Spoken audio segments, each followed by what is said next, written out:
Mhm.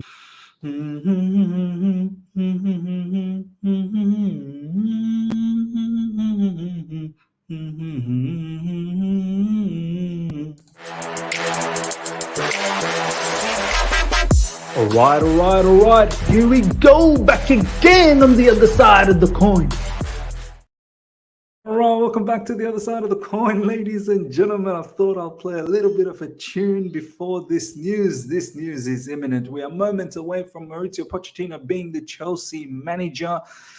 Highly volatile job, but we have to believe. We have to believe more than you can believe, more than you have ever believed. We have to believe that this particular appointment works out, because if it doesn't work out, the repercussions are going to be very detrimental to the future of Chelsea Football Club. So, look, as I've said it over the past few videos, we've said what we've had to say. We've vented our frustrations. We've laid out our concerns, but now we are accepting the situation. We must accept the situation. This is where the club has gone. This is the direction they've taken. And we have to believe, for the club's sake, for the fan base's sake, for the players' sake, for the owner's sake, that it really, really works out. Because if it doesn't, oh my days, it's not going to look pretty. It's not going to look pretty at all. Let's start with the news, ladies and gentlemen. We've got a lot of news in regards to Mauricio Pochettino, and then I'll be covering some transfer news as well. Look, the transfer news is starting to ramp up. We're going to slowly start figuring out who's staying, who's going, and some potential links, I suppose. So let's have a look. We start with the Mauricio Pochettino news. Mauricio Pochettino is on the brink of becoming the new Chelsea manager and is expected to be joined by his highly respected assistant manager and head of conditioning, Jesus, I'm not really sure, Perez, first team coach Miguel D'Agostino, goalkeeping coach Toni Jimenez, and son Sebastiano, a sports scientist.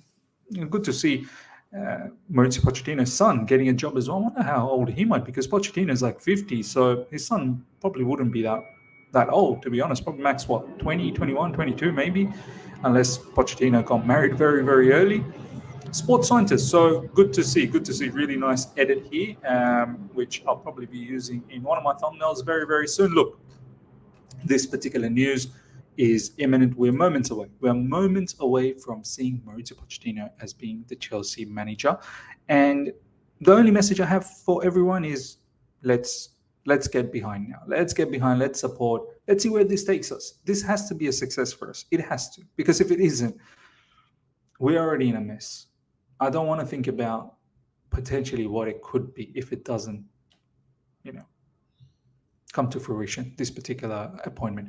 Pochettino is believed to be impressed about what Boehly and Egbhali have said so far, with the Chelsea owners involved in the final negotiations.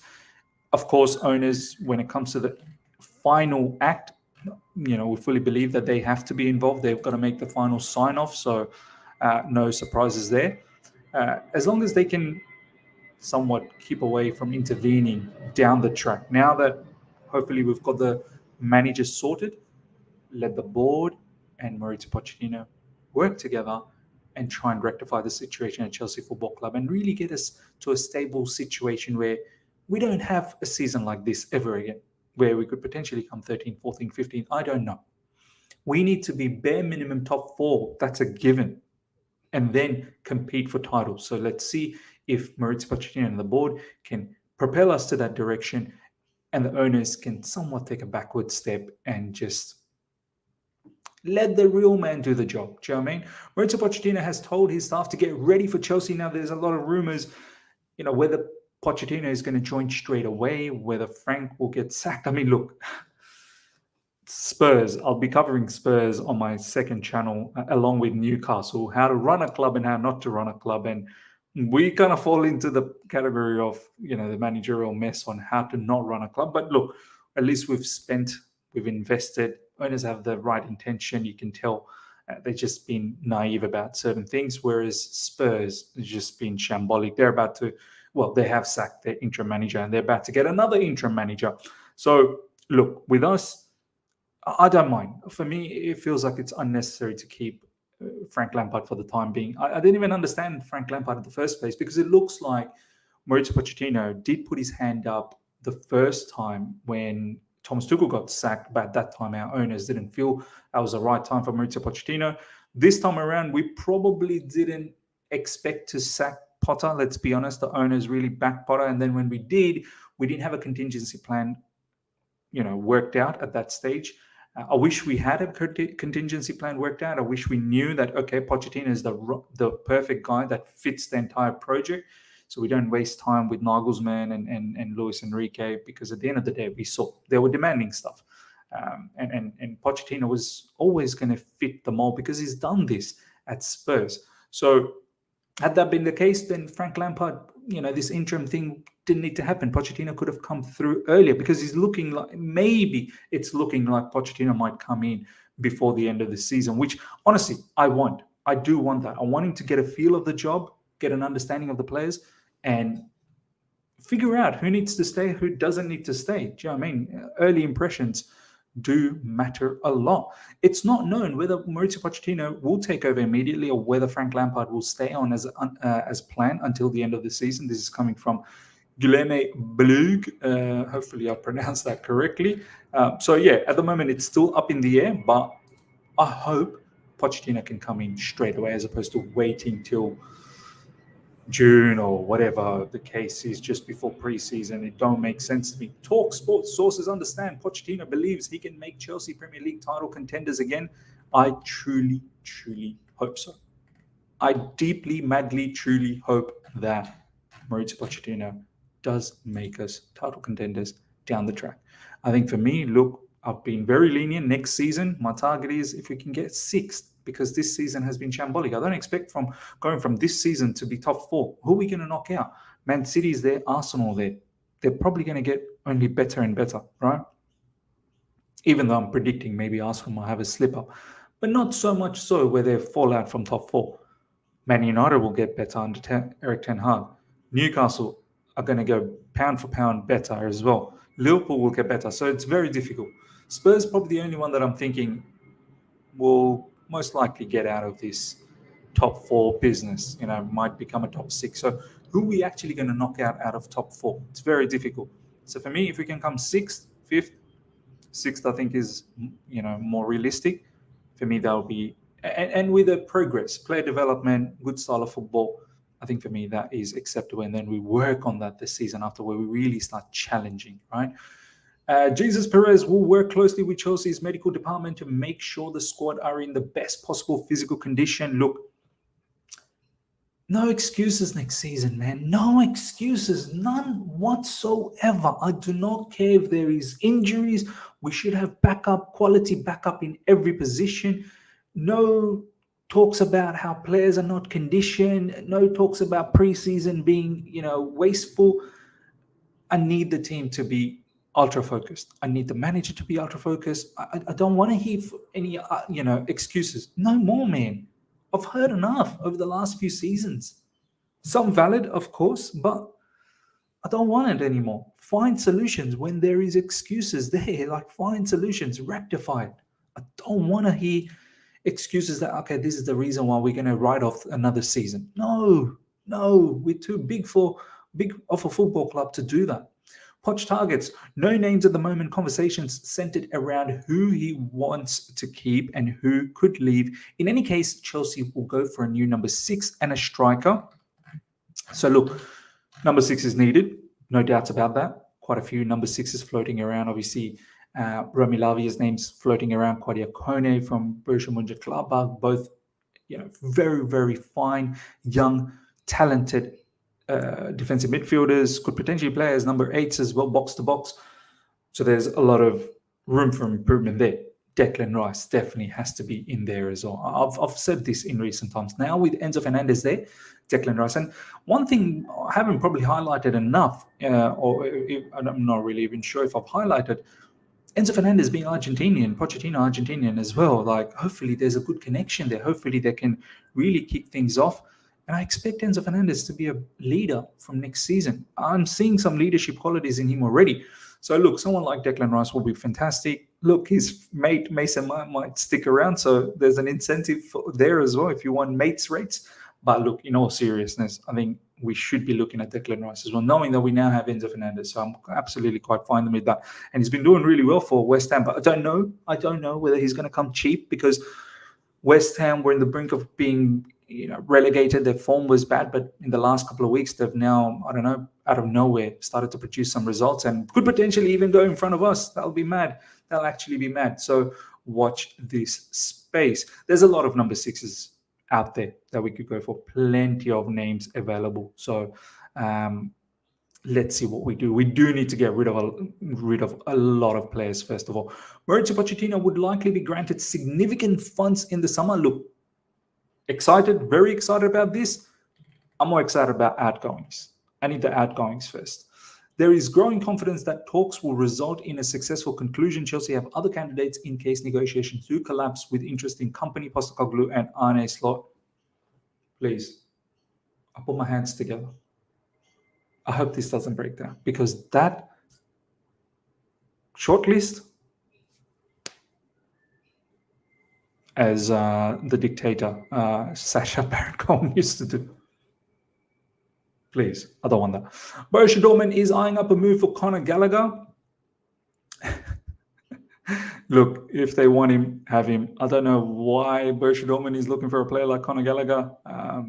Yeah, they do want players that can press, that can work hard, but being technically sound matters as well. Look, Conor, I hope Pochettino is not looking at Conor Gallagher and thinking, yeah, this guy, I'll keep him. If we can get a decent offer, like Everton came with 40 million. If we can get one small 40 million for Conor Gallagher this summer from whoever, I don't really care. So